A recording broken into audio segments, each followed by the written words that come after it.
This is quick and fun ice-breaking session. This is called Emoji Decoder. The rules are quite simple. I'll keep showing you emojis on the screen in each slide, and you have to quickly guess and speak your guesses. Uh, can somebody guess this? Be quiet. Yeah, that's right. Hopefully, everyone is on unmute. Everyone can unmute themselves and answer this. Can somebody answer this? What can it be? Any guesses? You Google. Yeah, that's right. Pretty, you're doing great. Next one, please. See you soon. See you soon. Yeah, that's right. Next one. Party time? Yeah, that's right. We all want this right now. Yeah. So, congratulations to everyone who guessed them right. Did you know we almost learned the work from home slang? And it will be great if we start typing our mails just with emojis rather than long paragraphs. Okay, so we have another fun activity for you all. This one is called Wheel Decide. Again, the rules are very simple. We will tap on the wheel and the activity will be shown on the screen. All you need to say is big yes if you have done that activity during your work from home session and tell us a little about it. Okay, so here's the wheel. Let's start.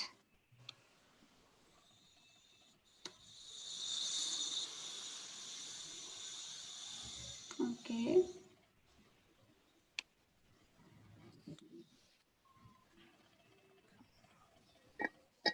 Sing or play music. Did anybody sang or played music while working from home during this quarantine period? Anyone? Yes. Okay, that's great. Any favorite music? Anything? I think having soulful and good music in the background sometimes helps because we're working all the time. So yeah. Uh-huh. So I would like to share an experience. When I used to get bored, I used to go live on Instagram and play my guitar and sing a song. Oh, that's really great. That's really great. Okay, another tap we can have.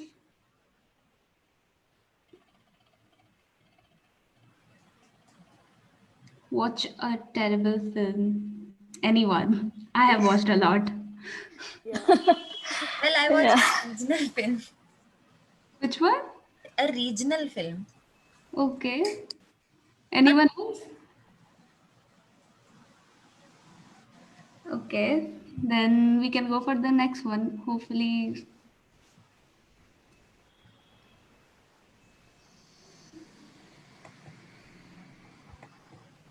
played a game. Any physical game anybody played during this time? I played, Anyone? but not Played online game, actually. Online game, that's the only resort, but any physical game sitting at home.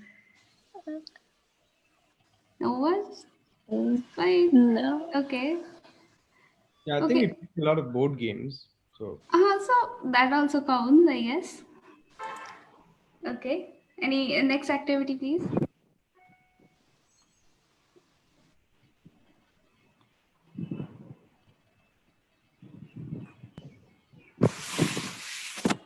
Wrote. Anybody have written something, a poem, a story, anything? WhatsApp message? Yeah. Yes, WhatsApp I did a message. lot of Yes. mail. definitely a Okay. lot of WhatsApp messages. So, Yeah, that's how we are functioning right now.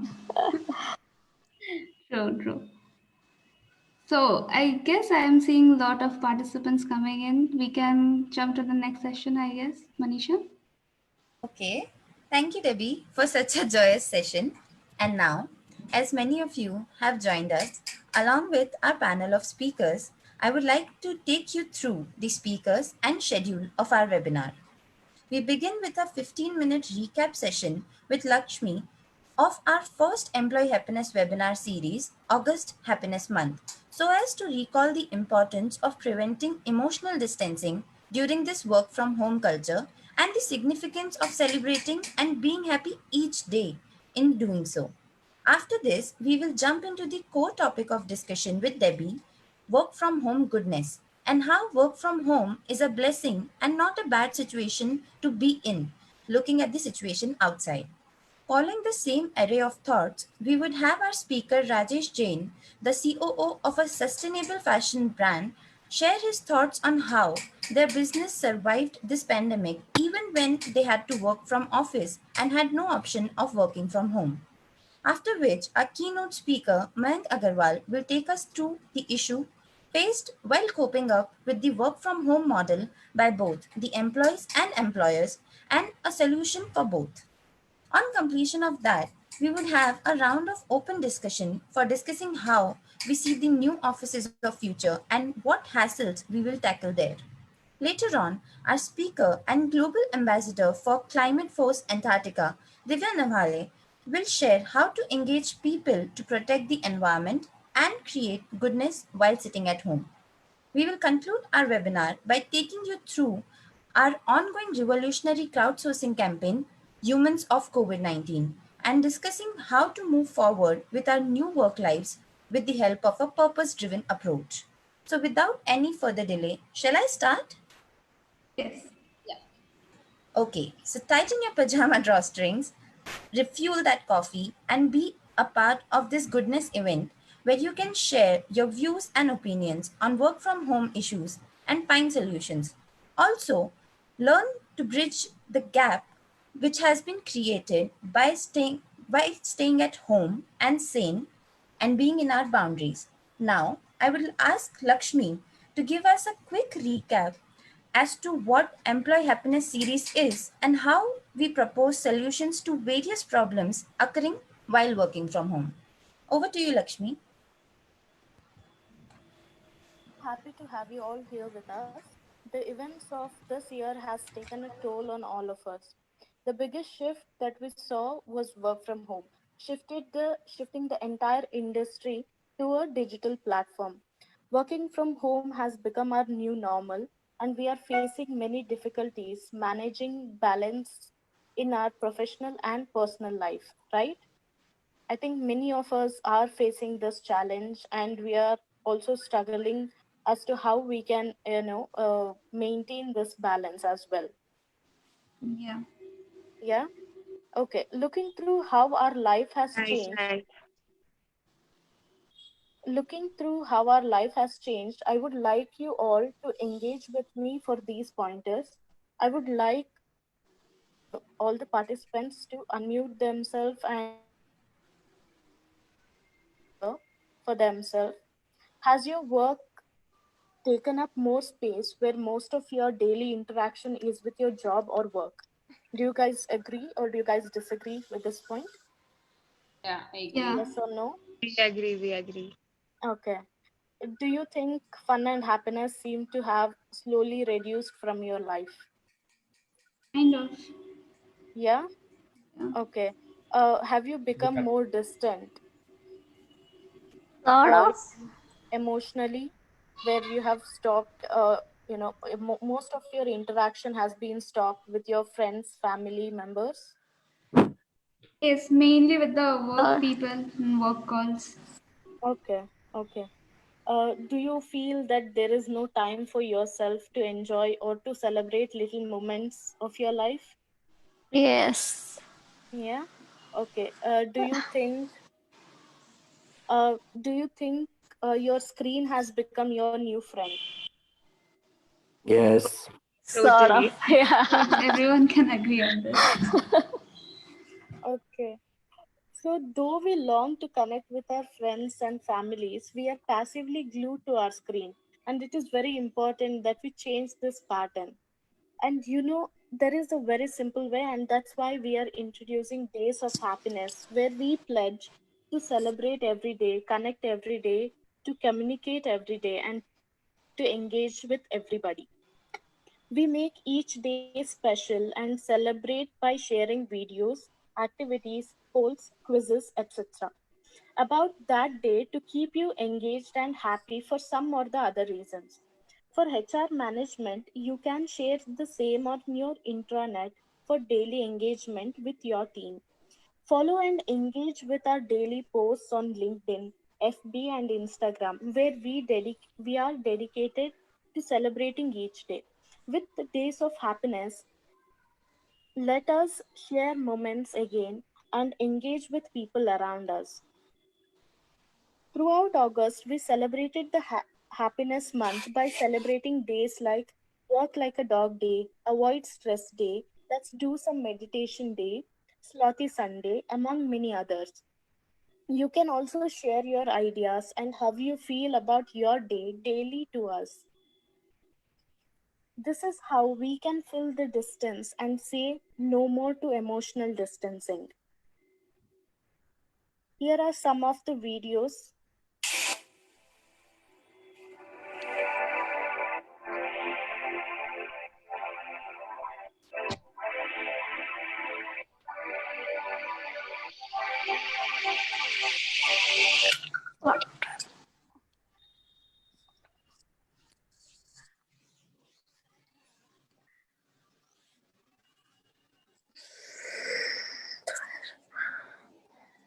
So it becomes very vital to celebrate our small victories and joyous moments. Share that little happiness with your friends, families, and colleagues. By enjoying these small wins, those little happy moments is how we can choose happiness. Hence, we continue to pledge ourselves across September as well, celebrating every day. Let's recognize those moments and cherish them every day with us on LinkedIn and Facebook. Days of happiness might sound silly, but it does have a very important purpose. It reminds us every day that being happy and motivated is important, that happiness happens one small step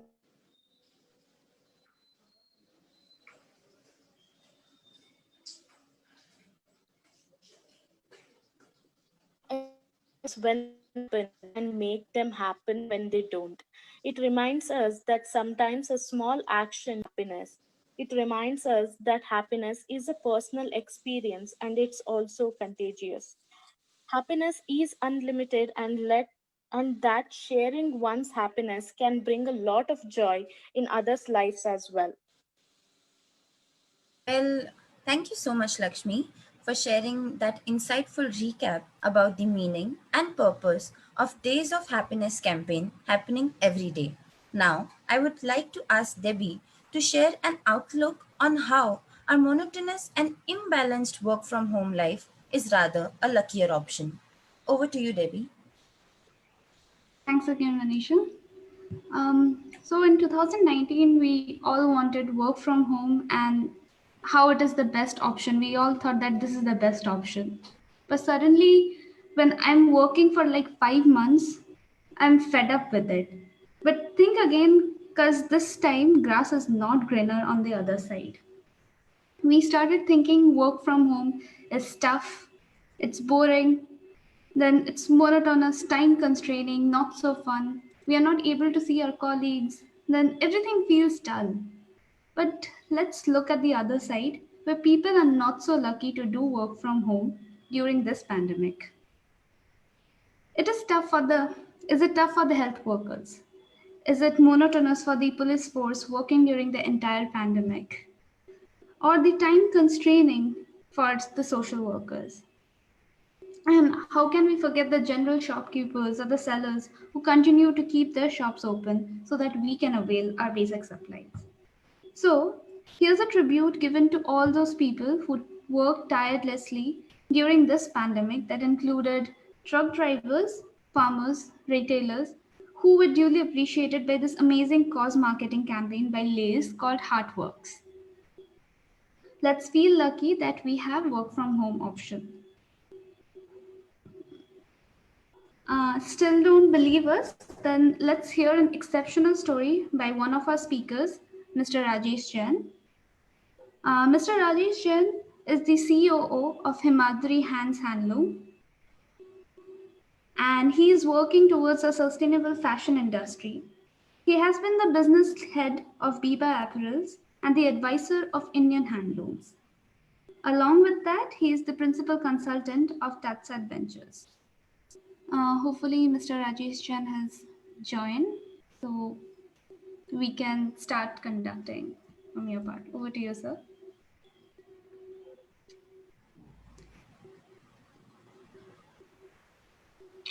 Hello, everyone. Hi. Thank you for giving me this opportunity to uh, share my experience with you guys. It's been a pleasure to get associated with an organization whose name itself is Sustainify. Been spending about last 3-4 years in this and consciously from the corporate world into the lifestyle thing. I would like to start with the pandemic times when I got introduced to this concept called remote, which was a book I encountered and I read it, and I realized that that's a great way to work. So can I create my organization? I don't need to go to office every day. So I 3 years spent a lot of time in creating processes to the office, and I see a lot of startups working out of co-working spaces, and there are no attendance registers, and I adopted a lot of such practices within my organization. Really not supposed to report to work to office every day. Refinement as time went along came in. So this actually helped me when the pandemic happened, because we were so used to working from any place that it didn't come as a surprise. While people were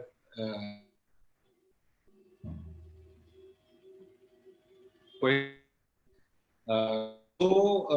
what is critical is that while we are not allowed to move around, and can we get into a very disciplined kind of work. So mostly what happens is, uh, so there are two types of people in an organization. Most of the time you will find that they move on their own, they create their own targets and goals and they move. But a larger number of people require a leader to actually give. So the challenge is, can we bring in a process-driven organization where everybody is actually moving around, where they have their own place. So it is certain processes where there is a reporting structure and there are checkpoints in place, so that everybody is engaged. So uh, after the pandemic was I was creating an ecosystem where everybody has a goal to perform and they know where they have to go and what they have to do. Even if they're not reporting to somebody, they're still working. So creating directions, creating checkpoints is important. Also, a review system was created. So while we were doing this, it was also another challenge that came in. We reopened the factory in the middle of the pandemic, which was end of April, and while everybody was at home, we were restarting the factory. Basically, this is a livelihood program which involves about 200 artisans coming from more than 12 villages. So they were without work, and while we were paying the salaries, it was important that we utilize this time to keep them motivated. So we brought them into the factory. Of course, a lot of processes were put in place to maintain the hygiene and discipline, where thermal checks were being done and all that every morning, and visitors were not allowed. But the biggest challenge for me was there was no work. So what do I do with that? Uh, can I create work for them while they're keeping themselves busy and their salary is justified? It was also a task for me to get into activities which are not related. So this factory was primarily making shawls and scarves in wool, and we have 4 shops in different locations where tourists come in. It's like Mukteshwar and Raniket and all. Now we were not expecting any business to happen. We reopened the shops as well, but there was no business. So there were I knew that there will be no business coming in. There will be no orders. So what do I do? This is where I actually thought that I should engage them in upskilling, and we can do a lot of activities to motivate them. We did a lot of cultural programs within the setup. We got into uh, engaging with the villagers. We helped them create uh, quarantine centers. We helped them. We supplied them with PPE kits and helped them process the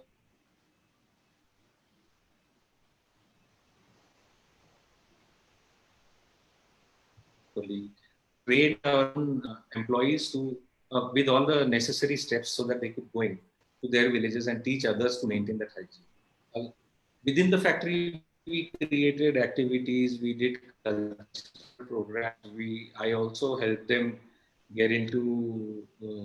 We did a fashion show on the Handloom Day, which was 7th of August, where I made the weavers model for themselves. The thrilling thing for because they had not seen any daily wages. So coming onto the ramp and actually uh, working as a model was a great experience for them. It boosted their own ego and respect within the organization, within their homes. So engagement at the village level is something which we got into. I think this is a small clipping which shows traditional folk dance being conducted. If somebody can play this video, it's a short 10 seconds clip.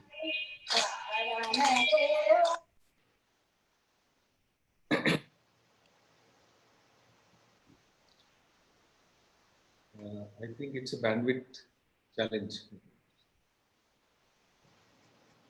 So in terms of engagement, what we did was we got them into we created small different groups who were being trained internally to make products which were essentials. We knew that fancy fashion products may not come in at this point of time in terms of demand. So we engaged them in doing what they already knew. So we created a separate vertical which was into creation of spices and herbs. We started growing it internally. We created a vertical and we branded it as Ankuri, where what we are doing is we are growing spices like haldi and all, which is all hand ground, hand pounded, natural spice, which will get into the market now. We also did pickles, we did jams, we did natural herbs, tea infusions, and stuff like that. Very local products we picked up, and these women already knew their agriculture is known to everybody here, so it was easy for me. In fact, I was learning while I was making them do all this. That's one thing we did. We trained them into bamboo basketry. There's a lot of bamboo growth here, so one group we trained them into all this. Ayappan is a local art, which is like a rangoli. So we actually created products using their skill of rangoli, and we made bookmarks, we made envelopes, we did wall hangings, we did serving trays, we did posters, all kinds of different products. Then quilling, paper quilling was easy to learn. So 1 week of training and they started doing fridge magnets and stuff like that. And all handmade, easy to do, no equipment required. In terms of fabrics, we also diversified from wool because wool is only a winter product. And normally it's a 2-month winter here. So our international orders had also got cancelled. So we started exploring bamboo, hemp, nettle, and all these plant fibers, which we develop fabric out of, which has a lot of scope in the market, international market, where natural plant-based fibers are being preferred.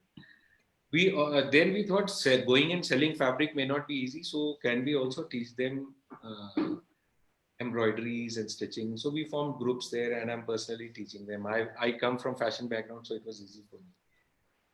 We have been training them, and we've been creating products, and we have by now we have started getting orders in home furnishing and stuff like that. The market is opening up. We are quite ready now. Uh, what is important at this point when everything was shut was the salaries have to go. We have to retain the people. It's a livelihood program that we are running. So it's very important that we keep them engaged, and can we upskill them so that they are geared up. As the market will open, there will be different types of challenges, the challenges which will come, the products which we have been making all these years may not sell. So what will sell? Can we engage them in making those things? So we started making face masks. We have embroidered face masks in cotton, and we have other stuff which is very easy to sell. People may buy it. The won't pinch their pocket. Not targeted at the tourist, but a person living in the neighborhood could also buy it just because he needs it in day-to-day use. So while the upskilling was happening, it was also important that we get into austerity measures where our funds were, the cost was minimized, the fund flow was kept in check, so that when the market opens up, there will be money required for making of the product. If I get an order today, do I have the money to make it? So cash flows had to be controlled. And then I didn't spend anything on the capital goods while the training happened. So if you look at it, very interesting episode that happened was when we started teaching stitching to them, everything was closed, so we didn't have machines. We had one sewing machine, which was generally used for alterations and all, and nobody knew stitching here. So I called one group who was interested in learning stitching. I asked them, do people have sewing machines at home? Let's bring them here and then start it. So it was very surprising when they all came forward. So I had 10 machines in a day, and they all brought them from their homes. And that was the kind of involvement that I had created, where they felt that they were contributing with the organization into something that they were doing. There was so much of excitement in the whole campus that people were doing different things, and they were feeling so good rather than getting depressed sitting at home. So I think all the verticals that we created, there was no machinery required, plant and machinery required to begin it. Now we are ready with the products, and we are getting into the market. A lot of new products made during this time. We thought what could be easy to execute, doesn't require much working capital, and still there is a market in it. And I feel we are ready now. And so 3 key takeaways here. This whole episode has actually substantiated my thought process. One is, can we be disciplined? Second is, we should keep upskilling ourselves from what we are doing today. So, and third is, are we flexible to bring in that change within ourselves as the times change? If we can do that, can we also be flexible towards it so that we adapt to the change quickly and get going? So whether it is an individual or an organization, I think this is a great way to be prepared for any kind of challenge that comes our way. And I think for me personally, it has been a great experience. While it's a crisis worldwide, yes, but in terms of learning,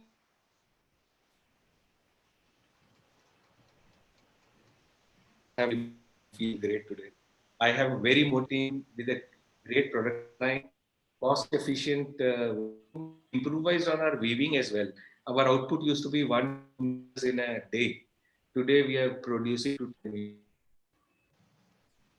pressure.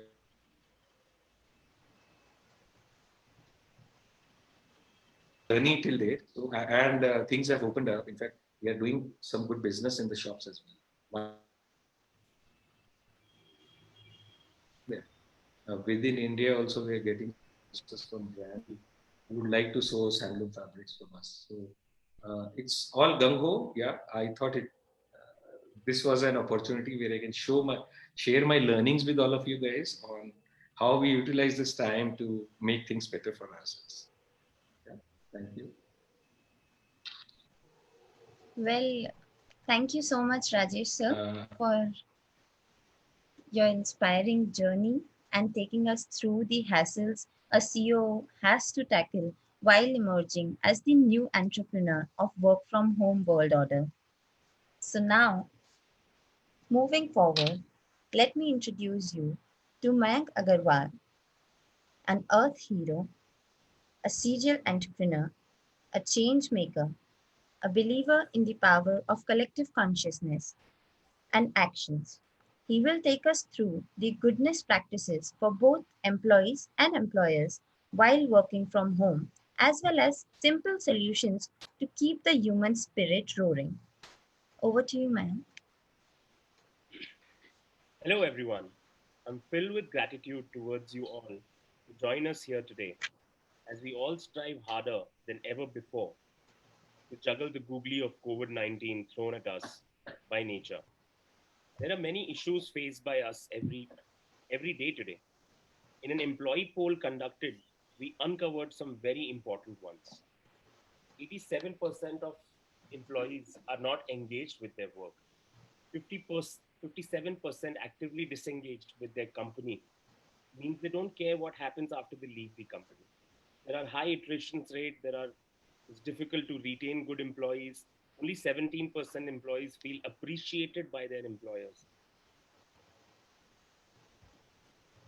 These are some really shocking things, but let's try to find out what's the solution for all this.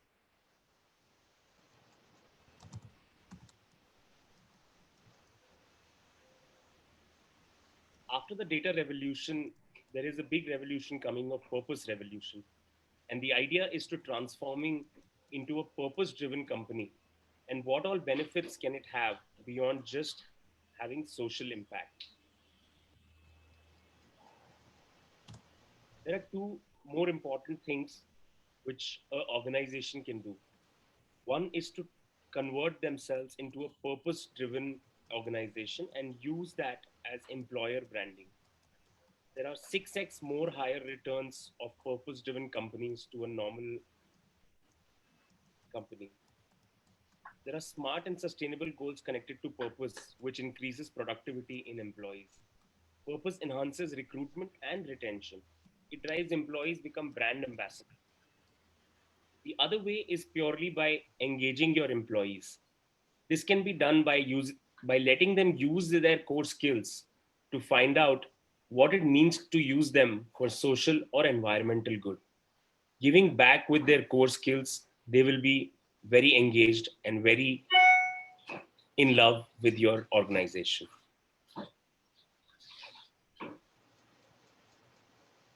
How do we do all of this?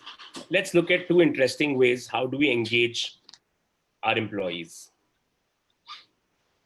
We conduct a lot of purpose driven team building activities, which enables the happiness chemicals. Yes, you heard it right. The happiness chemicals of dopamine, oxytocin, serotonin, and endorphin, which is gifting or rewarding employees when they complete a task, giving them self-care activities every day, giving them team lunches or any other digital way to celebrate their little wins goes a long way for employees to engage with their organization.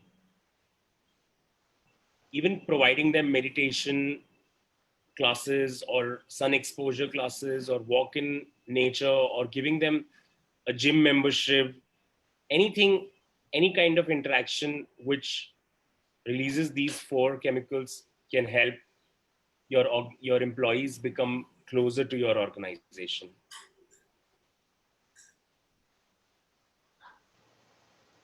Secondly, following our purpose-driven engagement model of retract, redirect, and reinvest. Let's see what it means.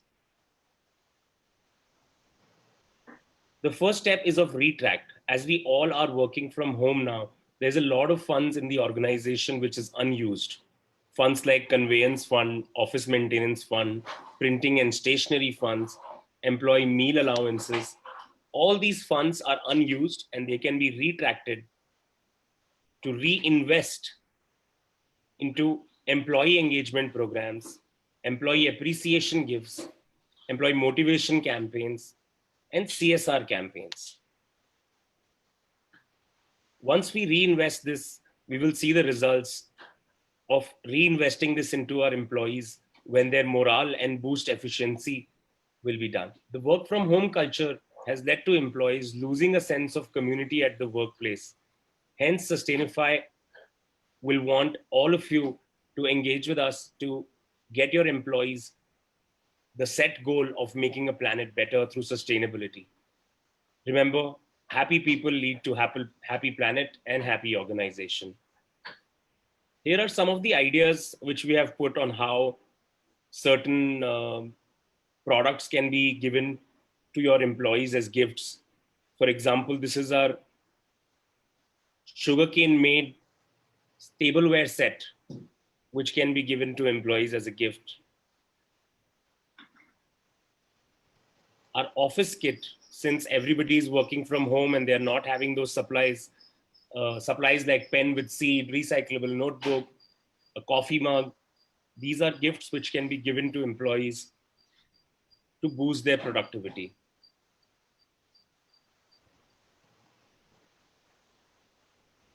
We can also gift employees for maintaining their self-care. And if these self-cares come with sustainable non-chemical products, then what better way to get them running in their mornings fresh? Last but not the least, women who have become a very important part of workplace inclusion and equality. It is important to appreciate this female workforce, and by giving them my eco period kit, which is for sustainable menstruation. So do think about these ideas and see if any one of them makes sense for you in your organization. For the individuals and people who are working from home, we have a little video now which will give you some simple suggestions.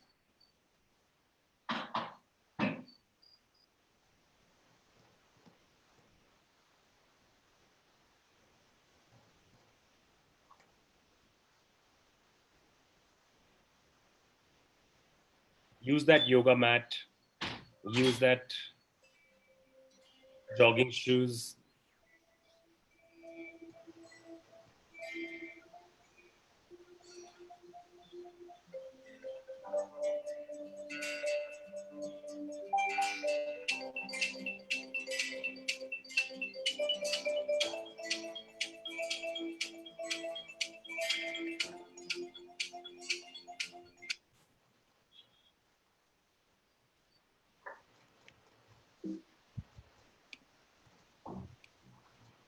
Well, thank you so much, Mayank, for that wonderful and insightful session.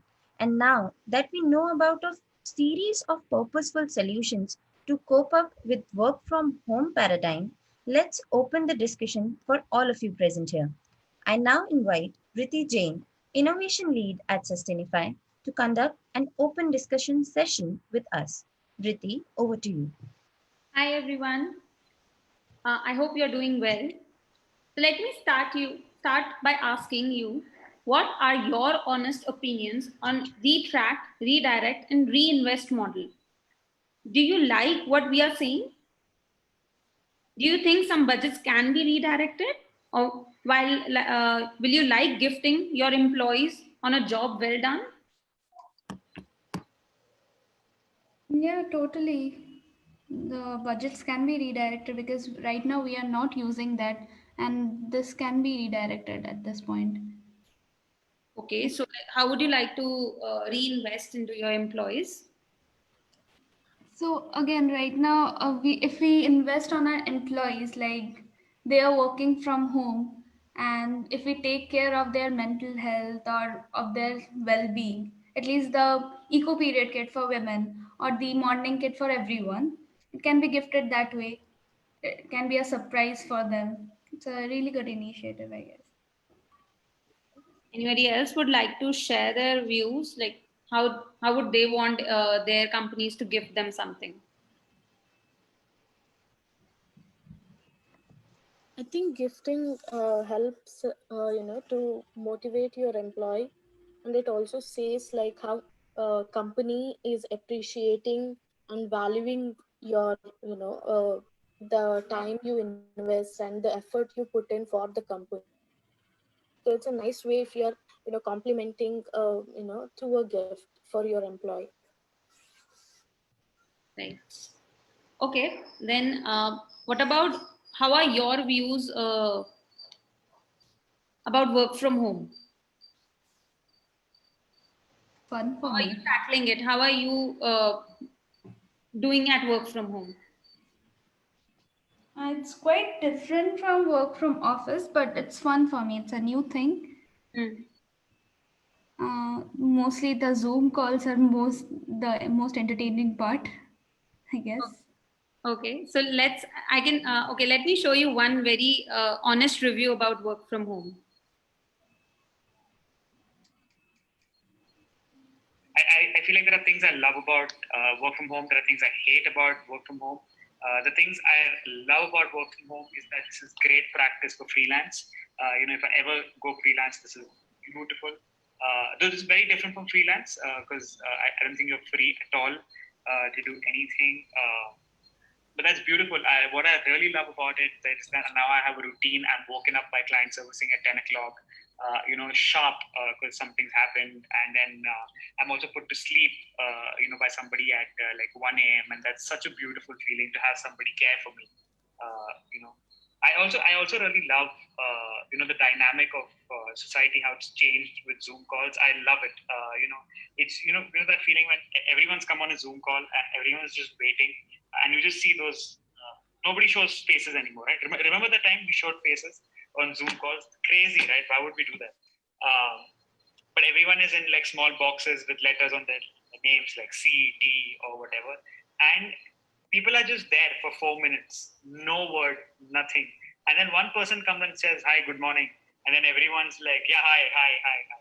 Can you imagine that happening in a real room? Like people are just sitting absolutely silent, nothing happening, right? Absolutely crazy, but beautiful. Like, we don't have to, like, we just cut the crap and I love it. If you're not really, opinion that's been said, you can just pretend like the internet stopped working. Like that's my favorite part. Like when somebody's saying something to piss me off, I'm just like, sorry, internet froze. I didn't hear anything. And that's honestly such a nice thing. I wish that continues when we go back to, when we go back to real life. That you can just, get stuck or say like, like I wish Hathaway saves me in real life. Okay, so Anisha, you wanted to say something? Hello, Anisha?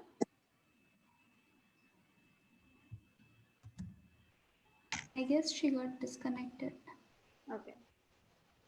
So like, how do you agree with this video? Like, are you also facing these kinds of issues in work from home or having fun with it? Totally. Hello. Eat at Zoom calls. Yeah. Hello. Hello, this is Vijay. Hello. Yes, go on. Yeah, can I talk? Hello. Yeah. Yeah. Doing work from home, I really feel like the mentally I was totally upset because if this is office means okay, I have to go for work and there is no way I can do the work. But doing work from home, personally, I feel that what I feel is being in the home usually for relaxation and all will be doing like watching movies. They'll be doing some other works, but I'm tempted to that. So and finally to complete the task and all, I feel that I can't complete. So likewise, I fed up with myself. So mentally, I really feel that this should not work out like that or not. So slowly, I'm changing. So that's why I came into this webinar. So I need some mental help like that. Hello. Yeah. Well, Oh, Vijayakant, yeah. I'm Vijay. Yeah. yeah. So So this is what I feel the work from home. So maybe if this is the case in future in the sense, so there is no way I can accept. So slowly I need to get into this type of lifestyle. So this is nice one, I guess. Hello. yeah, Vijayakant, Yeah. very, insightful, personal, and very relatable topic that you are talking about. Yeah. Everybody is getting a mental toll due to, we have started curbing ourselves. Are we not? Like, if there was an office setup, we were easily able to, go, okay, I am going to office, I need to work there. Yeah. And now it has become, we have been facing fatigue. Yeah. So for that, what we do is here, we ask and, encourage people whenever you're feeling or tempted to go on Instagram, Facebook, things like that. Come to Sustainify and see every day with Days of Happiness, we are doing an activity. Share what you did today. Get that, breather in between. Yeah. And also that could motivate you to, come along with your work, because you see people like us are also working with you. Like, we're celebrating something every day and still we are working. Maybe we could, develop a community there to help our mindsets. Yeah. Hello? Anybody else? Yashi, Prabha, Rupak, any one of you would like to share any story?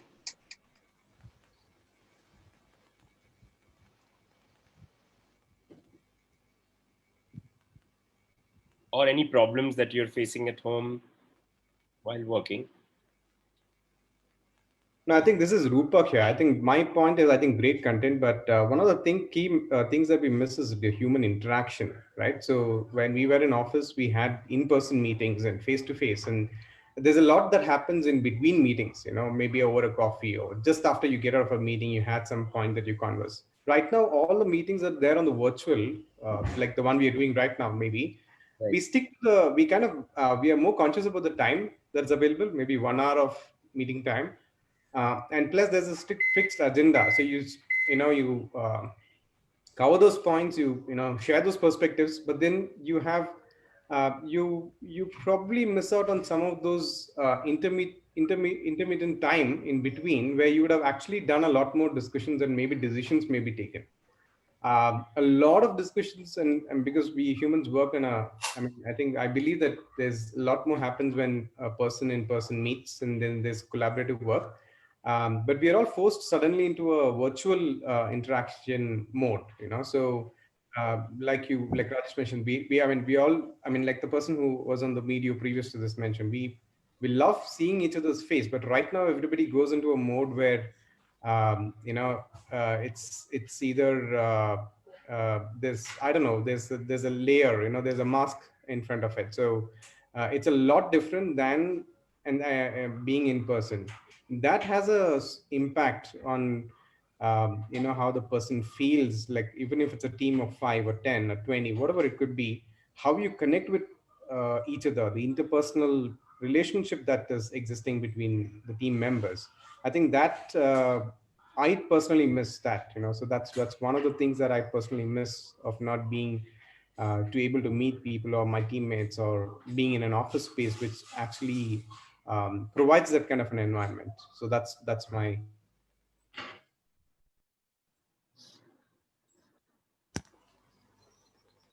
Thanks, Rupak. That certainly is something which we all miss, I would say. And when you say it's everything is masked, that is quite literally these days, actually. But you're absolutely right. There's a lot which happens between the meetings. There's a lot of we are social animals, and we want certain connections to come in our life to make our experiences better. But since we are all stuck with this, we are all trying to do our best to motivate everybody and keep everybody on their toes. That this is not here for stay. We should look at the positive side always and be motivated and happy. Do that, yeah. Yeah. I just wanted to add a point. Yes, Yashi. Actually, this I would really second with whatever was being discussed. But one thing I just wanted to add, that this isolation which we all are put up into has given a certain opportunity to all of us to get a backseat and think over that what avenues are opened up to what we can explore in the further with the times ahead. and what are our positives and what are our negatives, to compile together and to come up with the full flow when everything opens up. I just wanted to add that this COVID can also be taken as something very positive, where we have like retracted, as your topic says, we can retract ourselves and then come up with the full energy and redirect with whatever we have, and we can explore the best part optimistically in the ahead times to come.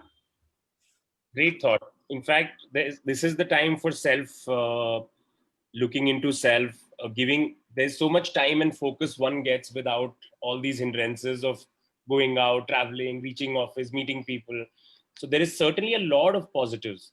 It's just each one of us should keep looking at the positives more than the negatives and come out victorious from this. Great point, Yashik. Exactly. Also, like coming on to like Prabha's point, which was after this, after we actually get to go and sit in our offices, we will be optimistic about, cribbing with our employee friend or something like that. Those meager experiences, which, even Rupak said, we miss that intermittent time. So all of that, like after overcoming this, how much more our motivation will get. If we could overcome this, we would certainly overcome, our office jam-packed stressful days. That's almost saying like in India, if you know how to drive, you can drive anywhere in the world. Yeah. Well said. Well said. I think that's the point to be thinking. I think from the little bit of a conversation that I've had with my folks, teammates also, I mean, now there's a craving to really come back to office and really, right. And I think this is also a great avenue, like you mentioned, is for the HR and human engagement, the employee engagement teams to really bring in a lot more creative ways to get that human interaction and engagement in place, both virtual and in real. I mean, I would say, because there are a lot of organizations that is looking at, I mean, already started bringing back few employees back into office space, but when they meet in person now, there's a lot more there's a lot more enthusiasm than what existed before. So that's I think the beauty the COVID situation has brought in. Yeah, most certainly. Totally. We can totally agree on this. I think remote work can promote even gender parity in higher order jobs. As men and women share a lot of household chores, this is also helping a lot of talented women to come back to their careers. Anybody would like to share something on this? Like, are they facing, is this a new thing that where men and women are, helping each other and women are having a divided work thing? Or do you think that women work thing has increased? Women are working more. I'll just like to add, like, certainly this has given a big opportunity to the women to work on a higher edge, because I think women are able to save, as already discussed, women are able to save time from traveling, from doing their household chores, because as women are good managers, they are able to manage the household chores as well as their work. So it is giving them more time to give more time to their work, what they actually want to like discover within themselves. And I think it is more beneficial for women as compared to men, if we are too specifically talking about gender parity. Yeah, you're right. It is also good. And I think personally, I feel that it is a very good way to, find yourself again. And if you had been missing out, and if women had been missing out on working, they can definitely rejoin and find a way back again to their work field. So I would like to conclude this open discussion session. And I think work from home was considered as a privilege earlier, but now it has become a necessity. Even entry-level employees are eligible and benefited. I think work from home has also given opportunity to a lot of talented women, just like we discussed now, and they are able to restart their professional careers after unavoidable personal breaks. This has also have an impact on gender diversity. Uh, it has also enhanced in our work-life balance and paves way for spending quality time with their family and loved ones. Many entry and mid-level professionals have started to learn new course or a skill via online tutoring. Better awareness of financial savings. And last but not the least, a lot of travel time has been saved. The work from home has few disadvantages. It is a gift to many professionals who have the opportunity to spend time with their family and loved ones, and most importantly, on themselves. I hope you agree. Yeah. Yeah. Lot of good points there. Yes, we agree. Well, thank you, Riti, and thank you, everyone. Hope this was like a quite, interactive and insightful experience where we could share what experiences we had while working from home.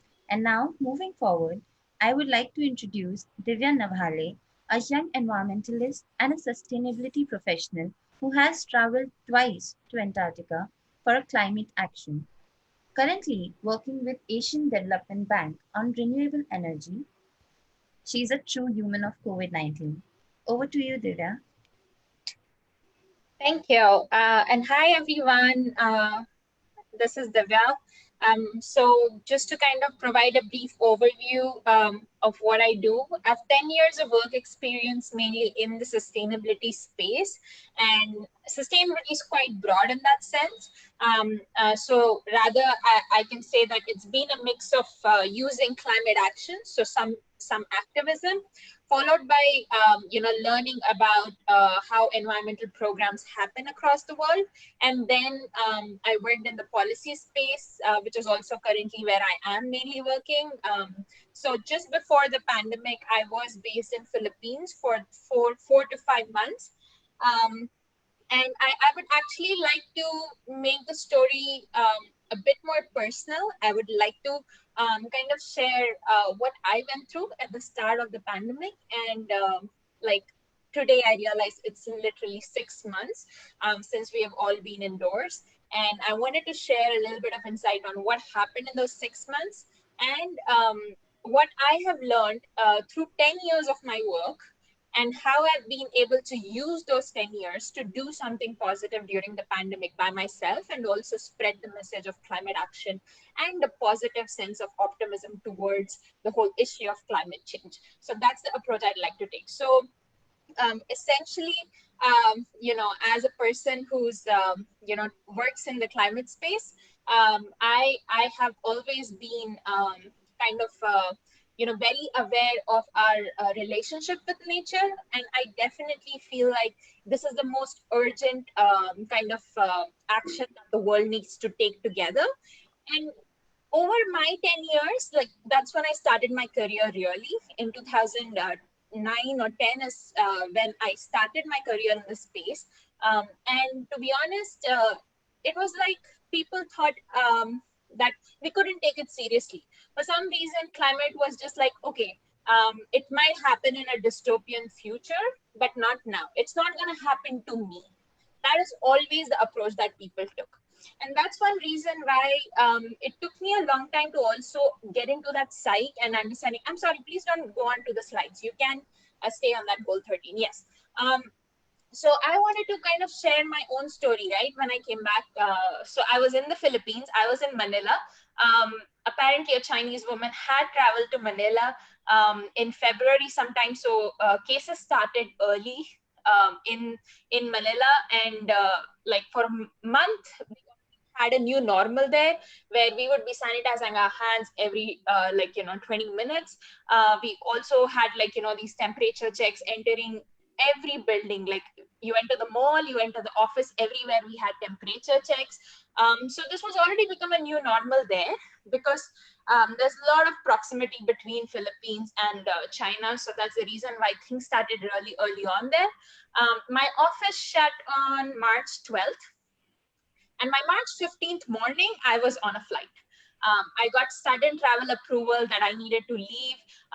There were huge risks, like in case my visa expires, what will happen to my healthcare in case I fall sick, and staying alone in a foreign country was very risky. But along with that decision, I also need to calculate, like, if I fly back home, what if I'm not allowed to go home and I land at the airport because I might show temperature or some symptoms? Will I be put in a government facility? Will I be not even allowed to talk to my parents? All those things that really scared me. So I carried that anxiety throughout my flight when I was coming home. But when I landed, luckily, I passed through the thermal scanners very comfortably. I didn't have any symptoms. I signed a WHO form and a Telangana state government form. I'm from Hyderabad, by the way. So I landed in Hyderabad. I filled all the forms. I got out. But of course, I had to do a 14-day quarantine at home. And the joke is that, I think sometime last year I told my mom, because I live abroad, like in the last 7 years I've lived abroad. I always keep telling my mom that I miss my room and I'm not able to stay there. And now I had a 14-day quarantine in my own room, in my own home. So, it's kind of like a self-fulfilling prophecy, or you can say, be careful what you wish for. So I did get that. Suddenly I find myself in quarantine in my own room at my own home. My parents are both 60 plus now. So for me, it was really, a matter of concern in case I exposed them to anything. I didn't care about me falling sick or like showing any symptoms. And I did show symptoms on day 10 of the quarantine. I got very mild fever, and I was also struggling mentally a lot, because when you're stuck in like a room all by yourself, you can't even physically touch another human. It really messes with your head. And I have to say that I've always been a very spiritual person. I'm very very much into mindfulness and everything. But there was still a lot of questions I had, like, what is nature trying to teach us right now? Is this like a sign, that we need to do a lot more for nature right now? So these are some like very deep soul searching questions that I got to question myself during those quarantine days. And as I showed symptoms, I really freaked out. I think the symptoms went away by day 12. So only 3 days of like, I had mild fever, no flu symptoms as such. And out of, just like carefulness or whatever, we decided to extend my quarantine. So I didn't come out of my room to actually see my parents until like day 21. So that's literally 21-day isolation. We spent a lot of time just, being on video calls, even though, like my parents are in the next room. It was definitely hard, but what was harder was how to understand how I want to create an impact now. And I chose, to kind of stand up to the challenge in a way that whatever I've learned for the last 10 years, I need to put it to good use now and help spread the word on how climate action can be taken in a very positive way. We can move to the next slide now.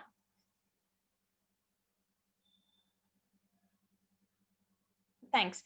So just to kind of not paint a bad picture, like I know news is always full of doom and gloom about climate change, and we're talking about days of happiness here, but bear with me as I go over some facts and figures. So as of today, at least 2017 itself, we have already caused 1 degree Celsius of global warming above pre-industrial levels. So pre-industrial levels is somewhere around late 1800s. That is, industrial revolution really began. It's less than 200 years ago, to be honest. At this point, we have already reached 1 degree Celsius rise. And the Paris Agreement that some of you might be aware about talks that we have to limit temperature rise to 1.5 degrees Celsius and do our maximum best that worst case scenario, it doesn't go beyond 2 degrees Celsius. So really our gap is very low right now. We've already reached 1 degree Celsius. So our only kind of bandwidth is that, we can only allow for 0.5 degrees Celsius rise. Sea levels are already rising. A lot of, stories come out every year, like, islands just vanish and stuff like that. But governments are not taking enough action. So more than 1/3 of the pledges that have been made by governments under the Paris Agreement cover only 1/3 of emission reductions that can help the world to stay below 2 degrees Celsius. So that's something very alarming. And governments, we've seen how governments behave and act. Even in COVID-19, we have seen clearly that there is a lot of kind of distrust, and there's a lot of lack of leadership, even at the government levels. But, as people, individuals, we can still look at what we can do together. And, as Mayank mentioned, collective action is the easiest way that we can really create an impact. So like, a little by little, a little becomes a lot. So we will consider that as our approach for some of the solutions that I'll share as well. And to just kind of add a perspective, so bold climate action could trigger at least $26 trillion in economic benefits in the next 10 years. And around 18 million more jobs just in the clean energy space. Just the clean energy. I'm not even talking about like, cleaning up the oceans. I'm not talking about like, agriculture, sustainable fashion or whatever. I'm just talking about energy sectors, 18 million jobs. So there is an opportunity for us to do really, revolutionary things in this space. And actually, I feel like a lot of us who spoke today have already been great examples in this space. But I want to kind of now move towards talking about how people can do things for the environment, even while sitting at home. We can go to the next slide. Okay, so can we go back to the previous one? Yeah, okay. Okay, so just to give you a sense of the fact that, we always blame the, Western world that they are actually, polluting a lot more. That has been true for more than 100 years of history. But in the recent past, in fact, it has been India and China that are the maximum polluters, whereas the highest number of reductions in carbon emissions have come from countries like US and UK. So it is actually possible that, the next few decades where, Asia especially and Africa will grow at a very rapid pace. And we need to be more aware of what we are causing already. Of course, it's easy to blame and say that they did 100 years of destruction and that's the reason they need to come up with solutions. But that is something we need to understand, that they are starting to do the work. And it's up to us now to not kind of exacerbate an existing problem that was made a mistake for more than 100 years. Next slide.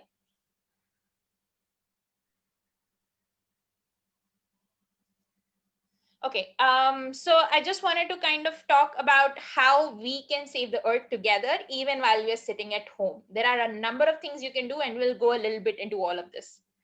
I think we missed a slide, Riti, which was about 10 years, like 10 years left. Yes, we have less than 10 years left in reaching the carbon emissions peak. So that you see the graph here, we basically want carbon emissions to peak and come down. So we don't want the warming rate to go beyond 2 degrees Celsius firstly, but we need to also ensure that it's coming down fast enough. And that's why the UN has called 2020 to 2030 as the decade of action. Yeah, we can go on. Okay, so let's talk about some simple measures that we can do and also employees can be engaged in doing to save the earth while sitting at home. The first thing we'll talk about is understanding what is our current impact. A lot of us talk about carbon footprint, and we know the term. It has become very popular in the last 5 years. However, we don't really know how much impact it is really. And I'm not sure if everybody even here has taken an exercise where they say that this is their exact carbon footprint. And the easiest way to actually understand how much damage we are causing to the environment every single day or every single year of our lives is to look at our carbon footprint. So the starting point for any person who wants to start creating a positive impact is to look at what is their current impact. And that is the reason why I think each one of us should take a carbon footprint exercise. Next slide, please. So there are a number of free carbon calculators that are available online. The one that I recommend most highly is the UN Carbon Footprint Calculator. You can just go online and Google for United Nations Carbon Footprint Calculator and it will show up. It will help you track your household, transport, as well as lifestyle.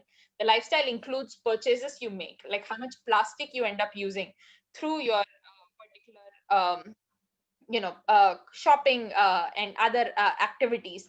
And when you learn that this is how much effort you're actually causing, and start understanding that this is where you can look at opportunities to reduce, that's when we'll start creating a positive impact.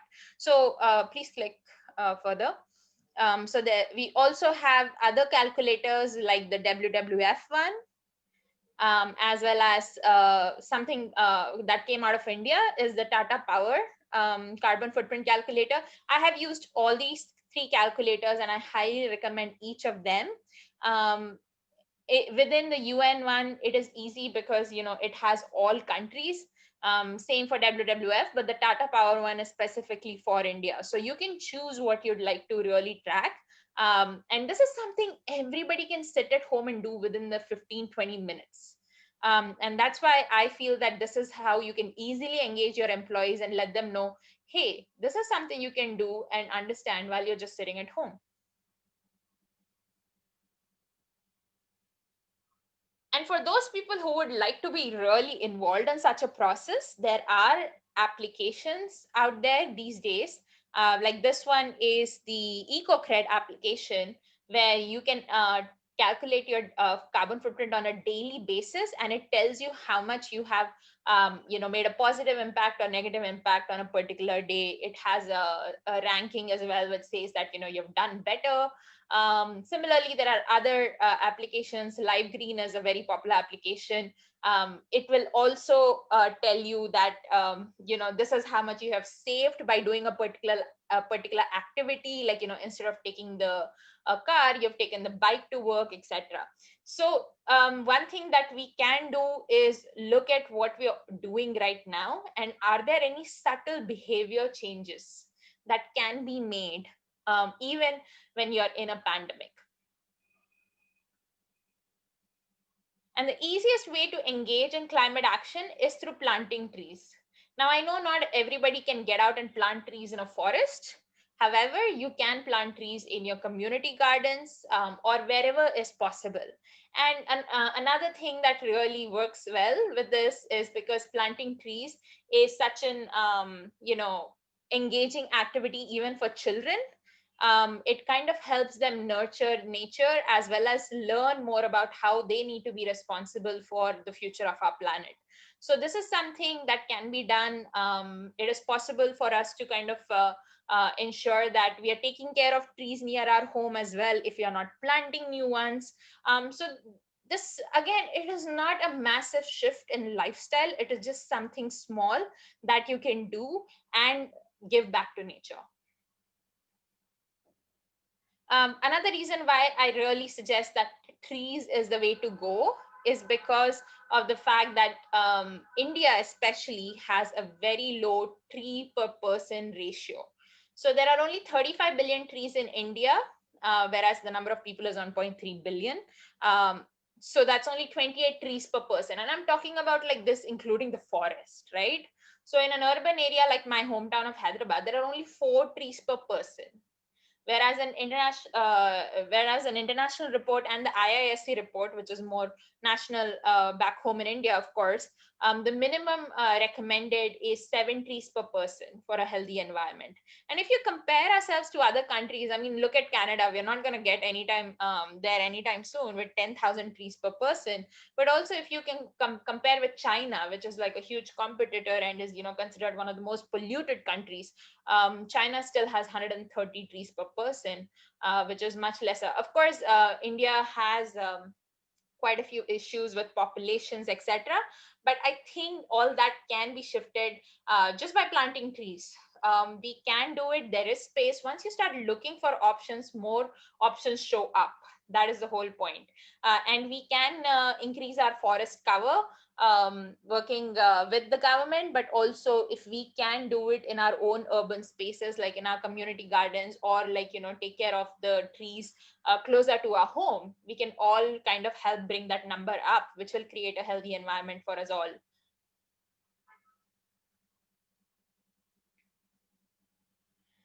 So just to give you an idea, how many trees do you need to really plant to kind of make a positive impact? Does anyone, I was going to ask a question, but that's okay. So the question is, what is India's carbon footprint per capita, which I mean is per person's carbon footprint. So the answer for that is 2 tons. But take a guess for the next one, which is, what is the world's average carbon footprint per capita? Does anyone know? So India's is 2 tons. What do people think is the average for people globally?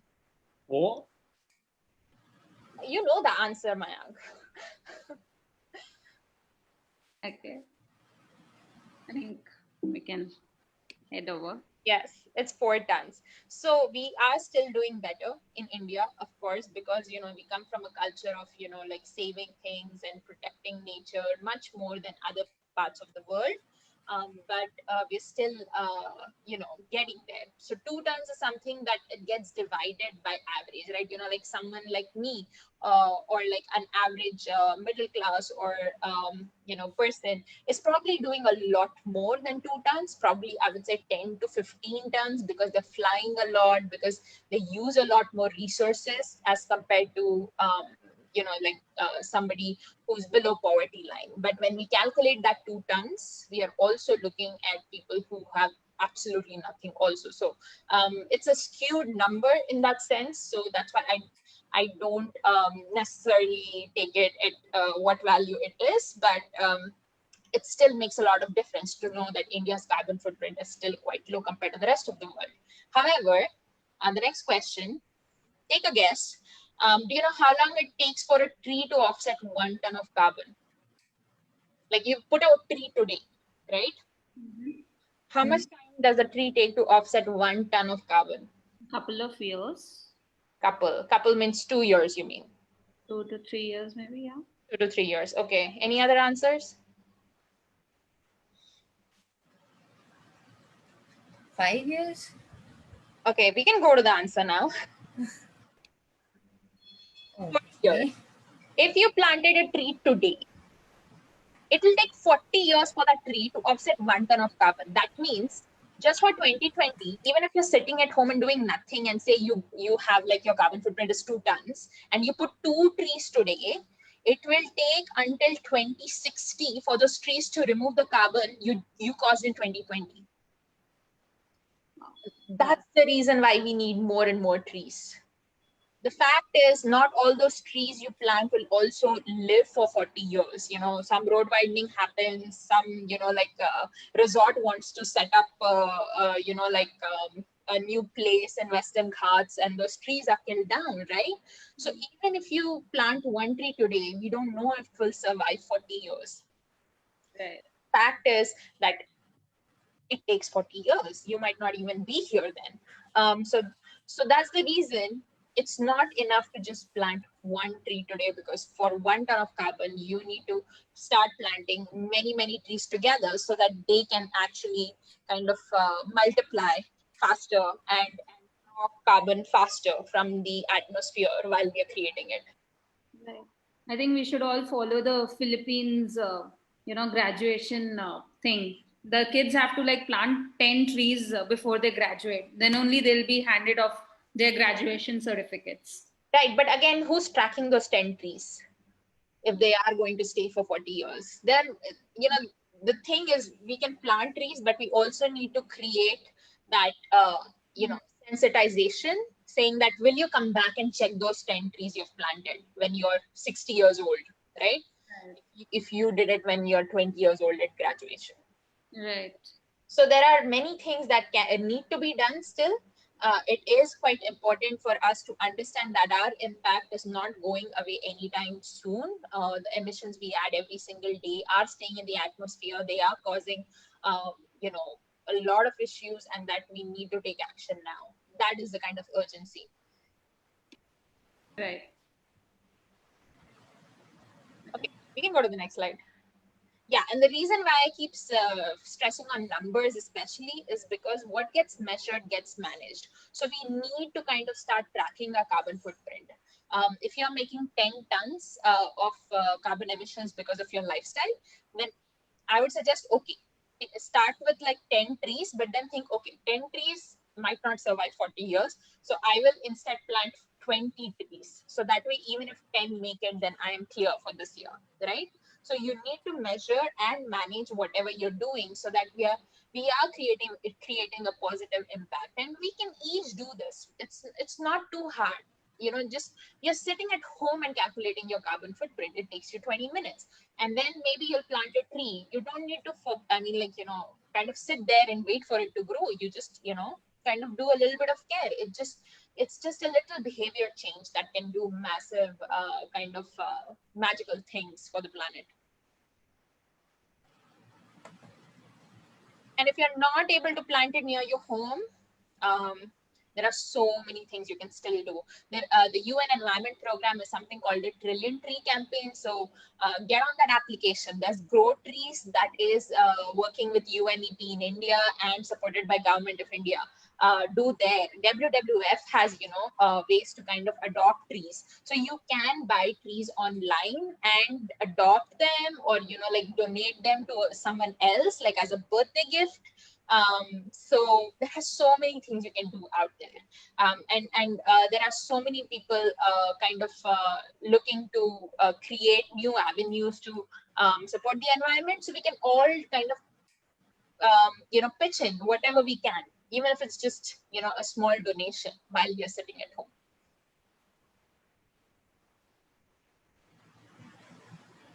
You'll have to go back, I think. Yeah. But, okay. We talked about like what you can do for trees, but what else can you do while you're just sitting at home? More than 60% of carbon emissions in our lives come from energy use. And when I talk about energy use, I'm talking all aspects, which is electricity at your home, products you buy, transport, that is, how are you commuting, etc. Everything is energy, and more than 70% of your kind of impact is on energy. So there are some simple things you can do even while you're sitting at home to reduce this energy usage. So let's talk about that. Can you go to the next slide?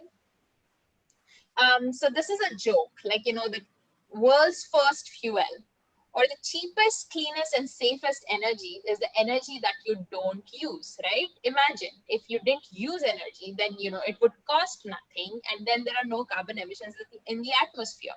So the idea is not to kind of, just look at, what can I do lesser, but also what can I do away with? Think of something as like, do you really need to use it before you actually use it? And then, of course, you can go through the process of like, refuse, reduce, reuse, recycle.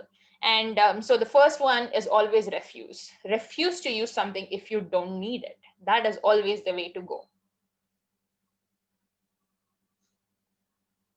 And where do we all use energy? As I mentioned, it's in all aspects. So you can go faster on the slide and kind of click. We use it in our homes, of course, and that's where we are staying right now. So every tube light, every air conditioning, every fan that you leave on when you step out of the room is burning some coal somewhere in a very far off power plant. Think of it that way. Think of how much energy needs to travel hundreds of kilometers just to keep that fan running while you're not sitting in that room.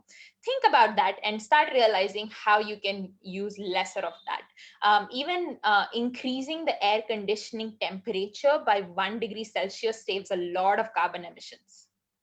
Similarly, moving from individual single-use transport options to public transportation options makes a huge difference in how much energy we use.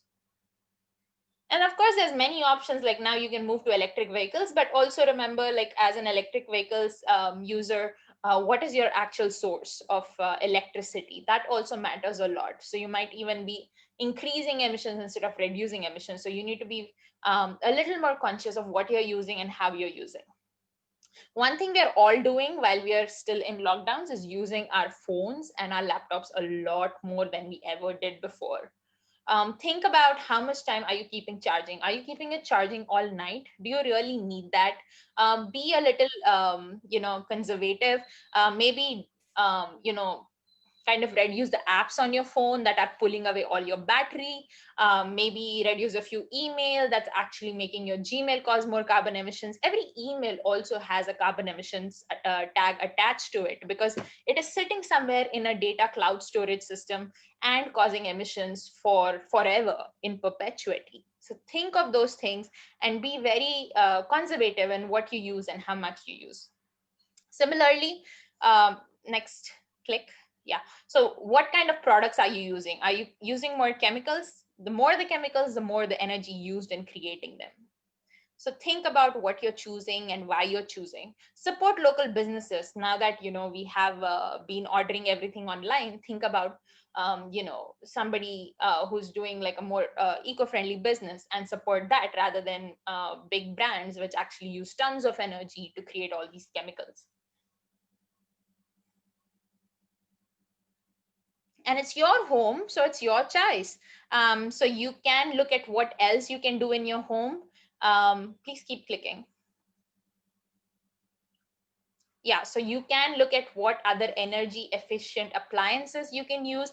Maybe use something that those are new technologies. 10 years ago dishwashers were not as efficient, but today dishwashers use less water than like hand washing dishes. So things like that. Look at what really you can do in your own home because it's your choice. Nobody else influences your home.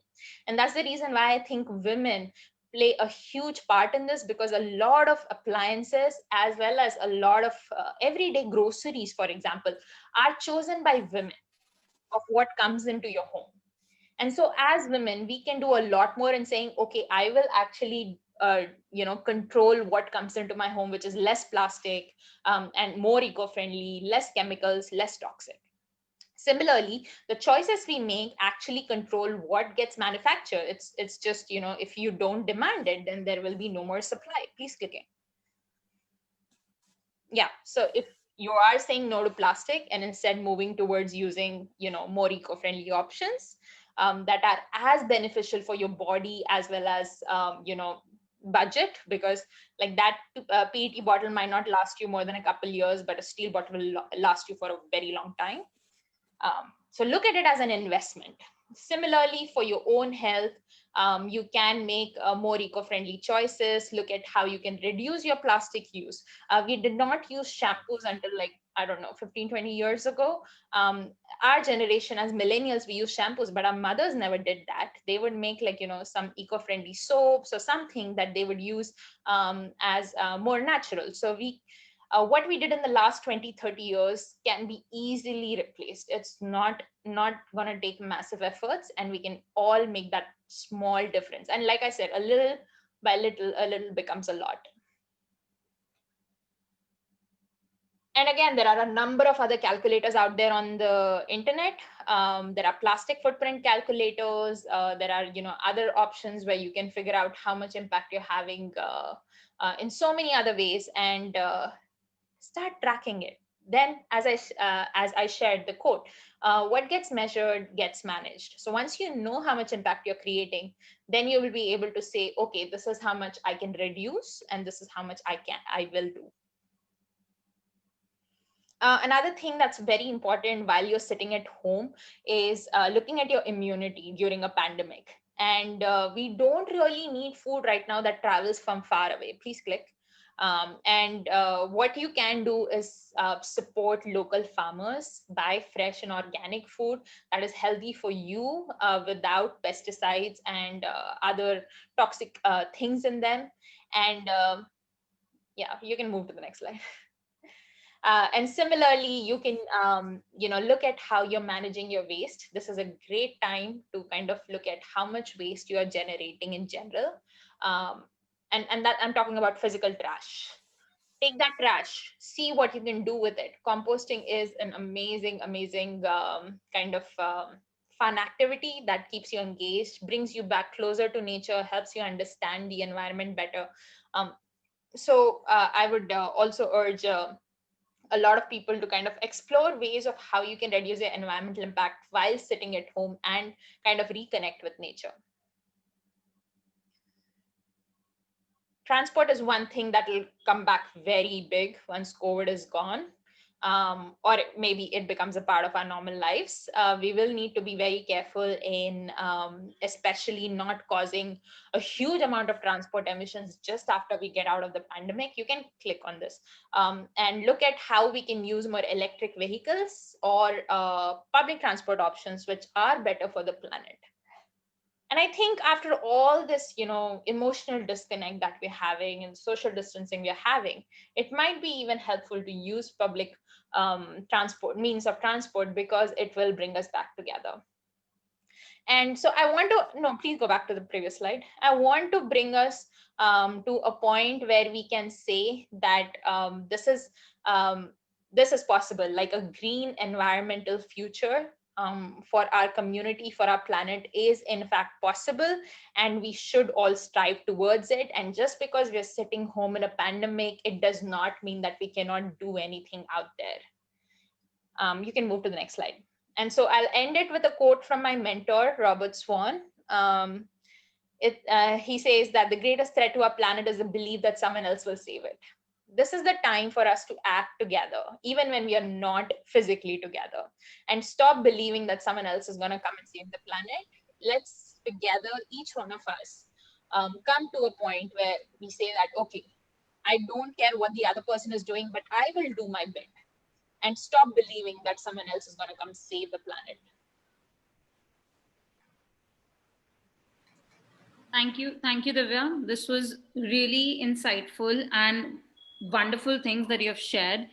And I think you are one such inspiring human of sustainability and COVID. Thank you. Welcome. There's so many people around us who have been inspiring us during COVID. Let me introduce you to a few such people who have been making history even in COVID as humans of COVID-19.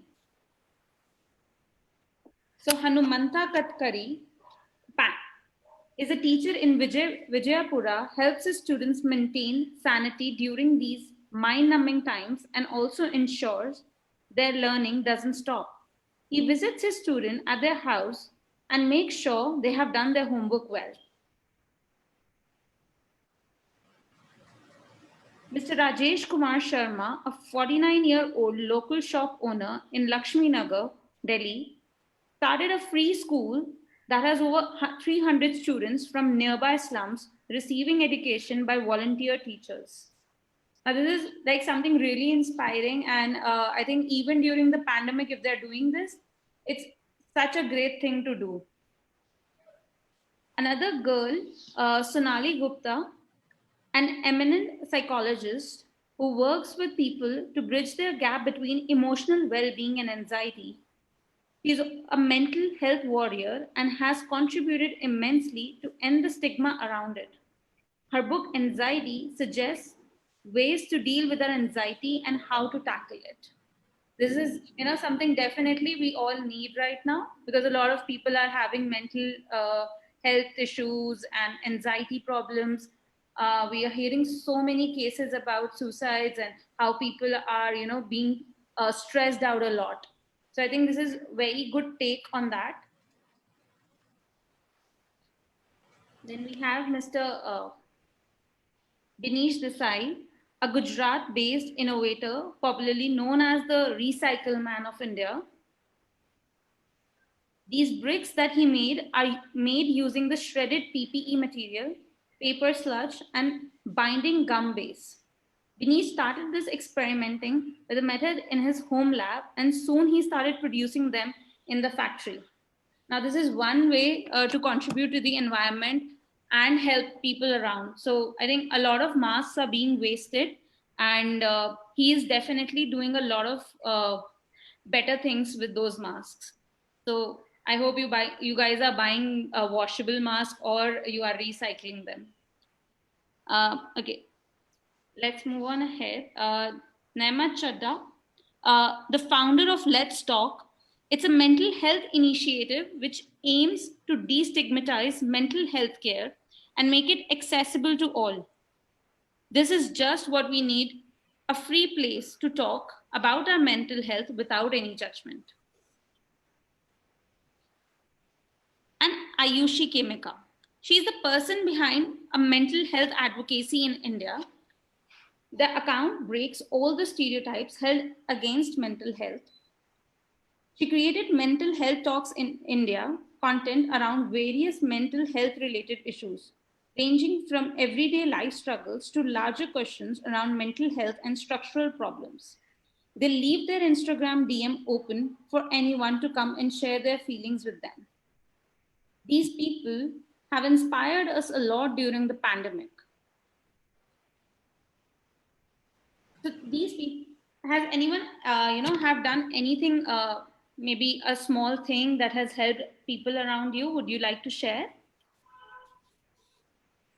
Anything. It can be as small as feeding a stray dog, or helping someone who is in need, or someone who is struggling with COVID and you have helped them. Would you like to share your story? All of us in Diamond District have created like a stray dog fund, and we're all contributing to that and giving vaccines to all the dogs and food to them. Oh, that's really nice. Nice. I can share something as well. So my mom and I have become like the mask ladies in our, area, because the vegetable market like sits right outside our community on every Thursday. And so in the very beginning itself, I ordered like, I think around 100 cloth masks, and started distributing them in the market. So quite often my mom gets stopped even now and get asked like, can I get a new mask? Especially because I think a lot of the people who are like daily wagers and stuff like that, they don't have access to just cloth masks that are so not easily available. Like you can't go in a shop and ask for masks, right? So that's something that me and my mom did together. That's really nice and inspiring. And I think a lot of people definitely would have appreciated that. Okay, let's move on ahead. And I'll ask Mayank to showcase how we have been planning the coming festive season to appreciate the employees while they're working from home.